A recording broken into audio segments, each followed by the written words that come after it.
व्यासपीठावर उपस्थित आदरणीय कमल किशोर कदम साहेब, जिल्हाधिकारी महोदय, पोलीस अधीक्षक श्री अविनाश पवार आणि इतर सर्व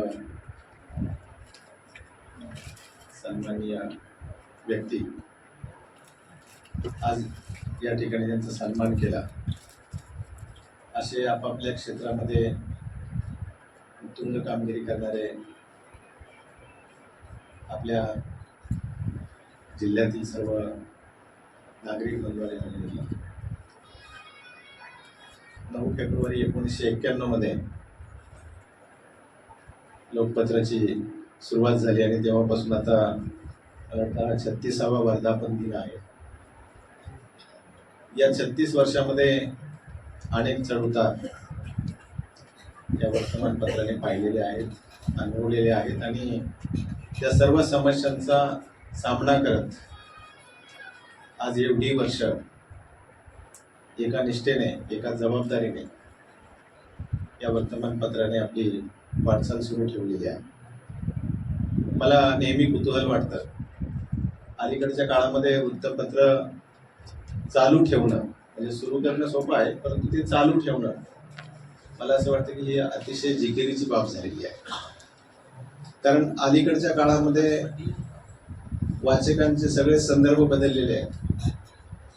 म्हणजे आता फक्त आम्हाला आमच्या सेलफोनवरती जे जे काही मिळतंय ते एवढ्या वेगाने मिळतंय की दुसऱ्या दिवसाची वाट पाहण्याची वेळ आपल्या पुण्यावरती आता येत नाही। त्याच्यामुळे मला असं वाटतं की वर्तमानपत्रामध्ये ज्या बातम्या छापून येतात त्या जवळपास 24 तास अगोदरच आता वाचकांना कळालेल्या असतात। अशी एक परिस्थिती वर्तमानपत्रांच्या समोर उभी येऊन ठेपलेली आहे। एवढा वेग आता वाचकांच्या एकंदर माहितीकडे आहे, तर ते 24 तास या बातम्या मिळवण्यासाठी किंवा माहिती मिळवण्यासाठी थांबतील का, असा एक प्रश्न तयार झाला। दुसरीकडनं जो तरुण वर्ग आहे, आपल्याला माहिती आहे की आपल्या सहित सगळे लोक आता डिजिटल साधनांकडे आकर्षित झालेलो आहोत आणि त्यामधूनच आपण हे सगळं वृत्तांकन घेत असतो, आपल्यापर्यंत ते अतिशय वेगाने पोहोचत असते। ज्या जीवावरती वर्तमानपत्र मार्गक्रमण करतात, मला असं वाटतं की जाहिरात हा सगळ्यात मोठं साधन जे वर्तमानपत्र सुरू ठेवण्यासाठी लागतं आणि अलीकडच्या काळामध्ये जाहिरातदारांचा कल सुद्धा डिजिटल साधनांकडे कललेला आहे, असं मला असं वाटतं। मी असं म्हटलं तर कदाचित ते वावगं ठरणार नाही। असो, या सर्व समस्यांवरती मात करत लोकपत्राने आपला प्रवास एवढ्या वर्ष सुरू ठेवलेला आहे।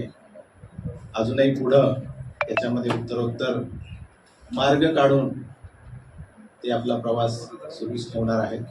मला असं वाटतं की निर्भीडपणे आणि खऱ्या बातम्या, समाजातल्या समस्या या वाचकांच्या समोर ठेवणे हे वृत्तपत्रांचं प्रमुख काम आहे आणि त्यामध्ये ते कुठेही कमी पडत नाहीत, हे या ठिकाणी अभिमानाने मला सांगावंसं वाटतं। मी अधिक काही न बोलता या कार्यक्रमाच्या निमित्ताने ज्या विभूतींचा या ठिकाणी आपण सन्मान केला, त्या सगळ्यांचं मनपूर्वक अभिनंदन करतो। आदरणीय कमल किशोर कदम सर आणि त्यांची सर्व टीम यांना या वृत्तपत्रासाठी हार्दिक अशा शुभेच्छा देतो आणि थांबतो। धन्यवाद।